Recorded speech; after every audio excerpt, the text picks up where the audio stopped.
লাইফে প্রথম এমন বিয়েবাড়ি দেখলাম, যে বিয়ে বাড়িতে যাওয়ার আগে শুধু বাধার ওপর বাধা। আর দেখতেই পাচ্ছ, ছাতা নিয়ে বিয়েবাড়ি যাচ্ছি, তার মানে প্রচুর বৃষ্টি হচ্ছিল সেদিন। আর যখন সাজছিলাম তখন কারেন্ট অফ হয়ে গেছিল। কোনো রকমে একটু সেজে চলে গেলাম বিয়েবাড়িতে। রাস্তায় যেতে যেতে আমার ছেলের ঠান্ডা লাগছিল, তাই ওর ঠাম্মার আঁচল চেপে ধরে বসে আছে। তারপরে চলে আসলাম বিয়েবাড়িতে। দেখতেই পাচ্ছ কেমন পরিমাণে বিয়েবাড়িতে বৃষ্টি হচ্ছে। আর এই দিকে চলে আসলাম কনের কাছে। তো এখানে বরকনেকে ভালোই লাগছিল দেখতে, ডেকোরেশনটা খুব সুন্দর হয়েছিল। আর এত পরিমাণে বৃষ্টি হচ্ছিল, এখানে চলে আসলাম গরম গরম পকোড়া খেতে। সঙ্গে ছিল ফুচকা। ফুচকা টুচকা খেয়ে এত বৃষ্টি হচ্ছিল, আর কারেন্টের যেহেতু প্রবলেম, তার জন্য শাশুড়ি বলল তাড়াতাড়ি খেয়ে নিই। তো চলে আসলাম খাওয়ার প্যান্ডেলে। তো এখানে এসে দেখি সেই যে বৃষ্টি পড়ছে না, এদিক দিয়ে জল পড়ছে, ওই দিক দিয়ে জল পড়ছে প্যান্ডেলের ওখান দিয়ে। তো তাড়াতাড়ি কোনো রকম করে খাওয়া শেষ করছিলাম। তো প্রথমে ভেজিটেবল চপ, তারপরে দিয়ে দিল রাধাবল্লভী, সঙ্গে ছিল চানা। তো তারপর দিয়েছিল ভাত আর ডাল। আমি সেটাকে অ্যাভয়েড করে গেছি, আমি এখানে শশা খাচ্ছিলাম।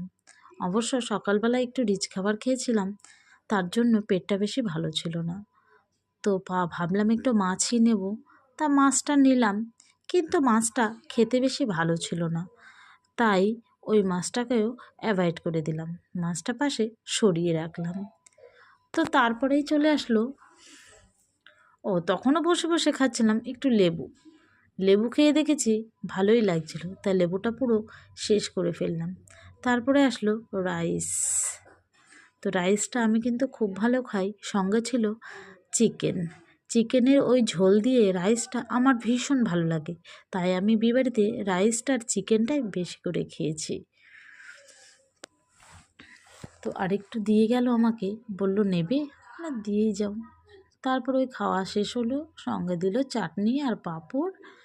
তারপরে ছিল লট চমচম, আর ছিল একটা রসগোল্লা। ভেবেছিলাম রসগোল্লাটা নেব না, তারপরে কি মনে হলো খেয়েই নিলাম।